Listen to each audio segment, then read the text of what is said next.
পুরীর স্নান যাত্রায় ভক্তদের ঢল, উপস্থিত ওড়িশার মুখ্যমন্ত্রী। উড়িষ্যার পুরীতে প্রভু জগন্নাথ, প্রভু বলভদ্র ও দেবী সুভদ্রার বার্ষিক স্নানযাত্রা উপলক্ষে আজ জনসমুদ্র তৈরি হয় মন্দির প্রাঙ্গণে। ঐতিহ্যবাহী রীতি অনুসারে 3 দেবতাকে 108টি পবিত্র কলস জল দিয়ে স্নান করানো হয়।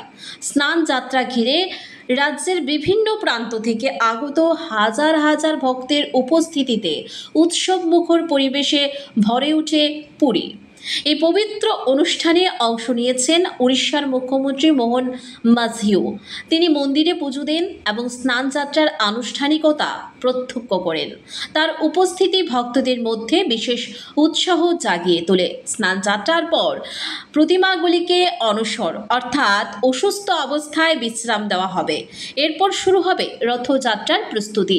স্থানীয় প্রশাসন তরফে নিরাপত্তা এবং ভিড় নিয়ন্ত্রণে ছিল কড়া নজরদারি। কোনো অপ্রীতিকর ঘটনা ছাড়াই শান্তিপূর্ণভাবে সম্পন্ন হয় এই ধর্মীয় অনুষ্ঠান।